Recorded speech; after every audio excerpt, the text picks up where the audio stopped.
السلام عليكم ورحمة الله وبركاته. دمان أصحابتك حرن جنال كينا وهليها أمدا كسو دوا تحنين سجالات يكون هبين فضلا هدي أدنو عصب تسود وو سبسكرايب صار جنبلير كان ركمو سي كوسو جارا وحول بأنصارك ندربذي با هدي أدهورين ولا جوتينا لايك صار سينا شير جري أو لو ذاك أصحاب تاذا كندي وفكر كيف يعني كنا سوق قرقبته هو سيكون متيادا مركز دعوتك دي أنا جن سي أي لي رجلين يقول نقطه ما السنة هدرنا داوشوا عن هبينكي لحد هبينكي حي شارزات وحي شكدي كبلاوضي بقرة واحد أجاتا مركي أضيجي كلومستها عرفيتكي وشيجي شكدي بقريونان إلى حكيم رويان أضيجي كلومستها يدي عرفيتي وهدي أتسكيدين لهي واد بدبادي لهي لكن واحد قانستين إدشو ألانا دقرت هذا وإيجا قبتي واحد نقطة سيدي بقريونان أو كله أنا جانا هذا ميشان كاما بحنيو وحنا كوتوري دونا مولك بدا إلا كلمته ميشاس أيات كجريسا مركز أيو عرفيتكي نيهو إحسان إيفل أو حماتي ذا وناك يقو بدل هنا سمين سيدي أمام كسمي عاتكة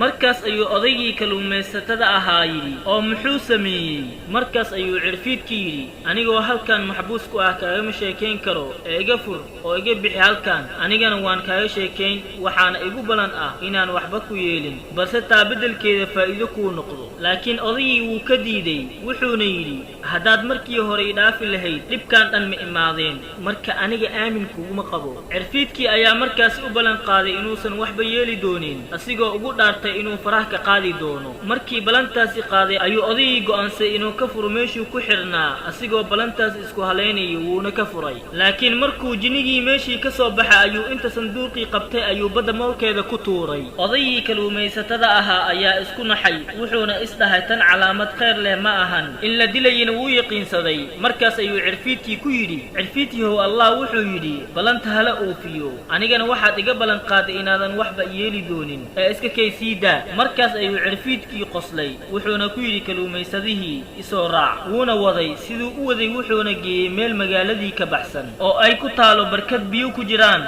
وحونا جنيجي أضيجي كدهي شبقاقي بركدان كتو وونا كتوري مسوا حابا كسو بحي أفر كالون أو كلا مذب كالون كستنا مذب قوني أيو وطا نوع وضا أو كالنا هوري وما أوصن أركين أضيجي كلوميسة تدعها آت أيو أوليا وأرنتاس مركز أيو عرفيت كيدي مالين كستهل مرشبقا وكتور وحي كوسو بحنا قاضو كدبنا بقر كمقالة كالون كاس أجي وحونا كوسين دونا قيمة آت أفيعان قبناها وشيغن وحينا نحمري يوميشان آت كالون كدبتو كدبنا عرفيت كي لوكتي سايولوك كوغراعي وينا كلا دلاعي أسيقونا دحقلي نمكي أضيق أها سيدي أيو يلي أو كالونكي أيو قاضي وحونا أجي بقركي مقالة كدبنا بقركي آت أيو أولياوي كالون كان عجيب كاه نوعي سهوري لو أرك وحونا أمر إن أضيق العكفي عن لسيو سيدي أيانا لغسيي كدب بقركي وحو كالونكي أودي ووزيركي دنك عنتد قصري أقابل سنة أسيقان وحو أسيدي وجاريات بقرتويدا كعسبيد أو مركز بقرك رومانك أسو هدية دي مركز أي جاريدي كالونكي قادي أو جكدي جيسي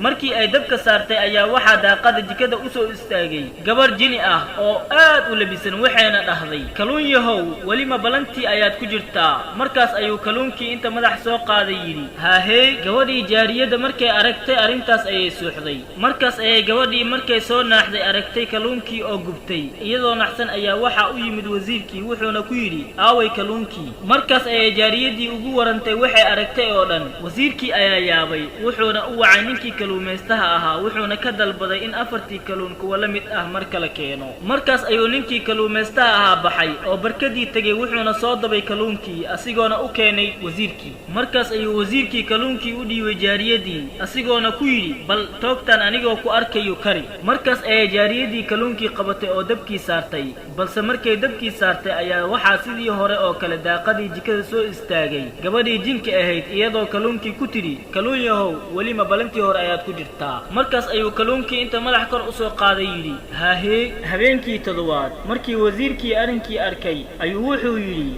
أرنتاني وأرن أن لقى آموسي كرين وأنا إنان بقرك أشيغا مركز أيو بقركي أشيغي بقركي مركي لو شيغي وو آمين وايي wuuna rumaysan waayey wuxuuna dhahay indhahayga inaan ku arkaan rabaa. markaas ayaa waxaa loo wacay odaygii kaluumaystada ahaa, kaluunkii ayuuna keenay. kadibna boqorkii wuxuu wasiirkii ku dhahay toogtaan adigi kari kaluunka. wasiirkii ayaa kaluunkii dabka saaray, laakiin sidii markii hore dhacday oo kale ayaana dhacday. boqorkii markuu arkay ayuu wuxuu yidhi kaluunkan xaalkiisa uma bogin ee hala ii keeno ninkii laga soo gaday. markaas ayaa waxaa loo geeyey odaygii kaluumaysatada ahaa. markii la weydiiyeyna wuxuu tilmaamay inuu ka soo daway barkad u dhow buurta Hiblaayo. markaas ayuu boqorkii yidhi imise maalmood ayaa barkadaas loo soconaa? laakiin odaygii wuxuu ku jawaabay boqorow nus sac kama badna. boqorkii hadalkaas ayuu ula yaabay, wuxuuna amar ku siiyey in ciidankiisa oo dhan soo baxaan asigoo aaday meeshii loo tilmaamay. waxaana soo raaca ninkii kaluumaystaha ahaa oo jiniga habaaraya. sidii loo soo socday markii barkadii la tegey oo ay wada arkeen ayaa dadkii yaabeen, waxayna la yaabeen barkadan meesha ku ooli jirin iyo kaluunkeeda kala nooca ahba. markaas ayaa boqorkii dadka ka dhex kacay yidhi war ma jiraa qof barkadan horay u arkay? markaas ayay waxay dhaheen maya boqorow. markaas ayuu boqorkii yidhi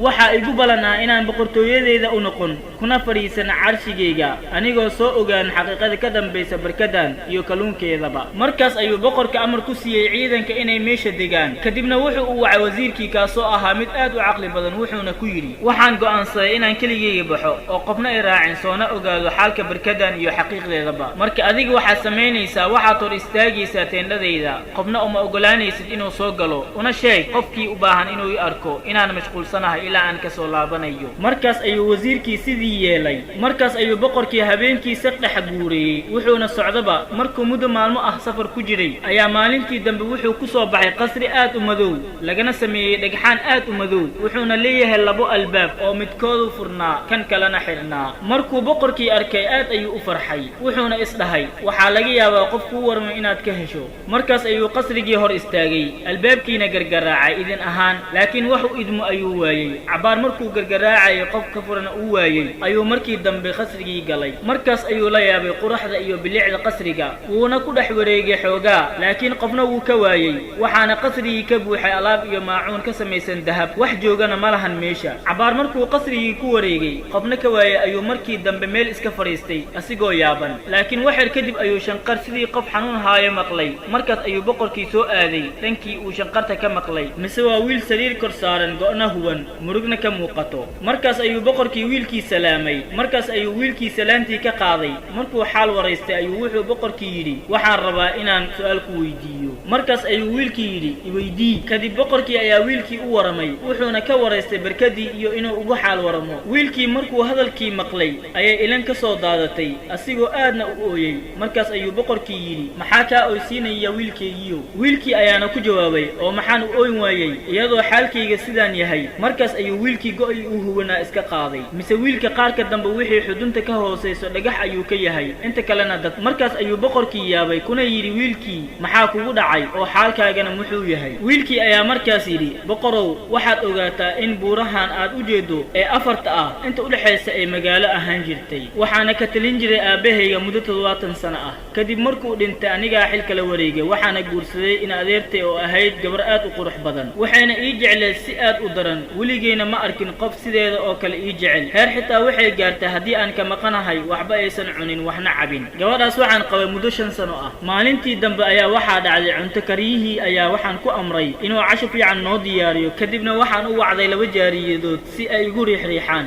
anigoo sariirta saaran iyagana ii riixriixayaan ayaa lulmooday oo hurdo iga imaatay, laakiin hurdo weyn ma ahayn oo ma gam'in. markaas ayaa waxaan maqlay 2 jaariyadood oo sheekaysanaya. mid ayaa waxay tidhi boqorkeena waa nin miskiin ah oo kama warahaayo dhagarta ay naagtiisa habeen kasta u maleegto. waxayna samaysaa habeenkii markuu cashaynayo ayay cabitaanka binji ugu dartaa, kadibna markuu sariirta tago ayuu seexdaa hurdo uusan ka soo kici karin. iyadana way baxdaa, waxayna imaadaa subaxii hore iyadoo kadibna wax ku qiijisa si uu u soo kaco. markaan hadalkaas maqlay ayaan naxay, haddana murugooday, mana u jawaabin gabdhihii. kadibna habeenkii markii la gaaray oo aan cashaynay ayaa sharaabkii la ii keenay, laakiin ma aanan cabin. waxaan iska dhigay qof cabay waana seexday. cabaar kadib ayay naagtay ii soo gashay iyadoo leh naga seexo, weligaa ha soo kicin, waanba ku nacay adiga iyo muuqaagaba. kadib ayay lebisatay lebiskii ugu bilacda samaa, wayna iscarifisay iyadoo seefteediina hore u sii qaadatay, wayna baxday. markaas ayaan kacay oo ka daba baxay iyadoo i dareemin wayna socotay ilaa ay ka tagto magaalada albaab albaabkeeda. markaas ayay waxay ku hadashay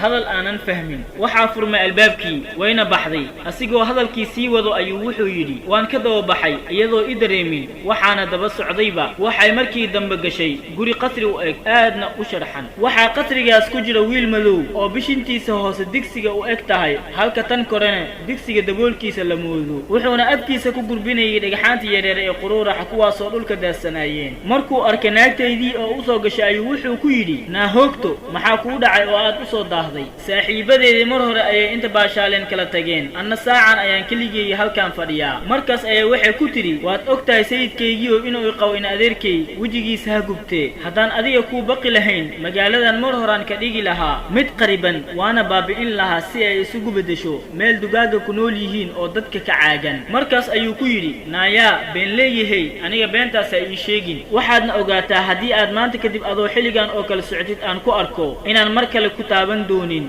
khaa'inad yahay. markaan hadalkaas iyo bahdilaadaas loo geysanayo maqlay ayuu adduunkii oo dhan ila madoowaaday. ciil aad u daranna wuu i qabtay. naagtaydiina waxay jilbaha ku dhigan tahay ninkaas oo ay tuugaysaa iyadoo leh qalbigaygow xabiibkii aan jeclaayow nuurkii indhahaygow iyo wixii la mid ah ilaa uu ka raali noqday. markaas ayay faraxday oo isku diyaarisay iyadoo weydiisatay wax ay cunto. markaas ayuu u tilmaamay weel ay wax ku jiraan mise waaba lafo la dubay. kadibna inta cuntay ayay ninkii madoobaa hoosta ka gashay. markaan arkay waxay samaysay naag ayaa wixii xanaaq adduunka ahaa inta dareemay go'aansaday inaan labadooda isku dilo. waxaana la soo baxay seeftaydii waxaana qoorta ugu dhuftay ninkii anoo u maleeyey inuu dhintay. markii Shahrazad sheekadii halkaas marinayso ayay waxay ogaatay in subaxii la gaaray. markaas ayay sheekadii joojisay. waad ku mahadsantahay daawashada muuqaalkan. inta aan ku kulmi doono qaybta xigta waxaa idinkaga tegayaa sidaa iyo fi amaanillah. wassalaamu calaykum.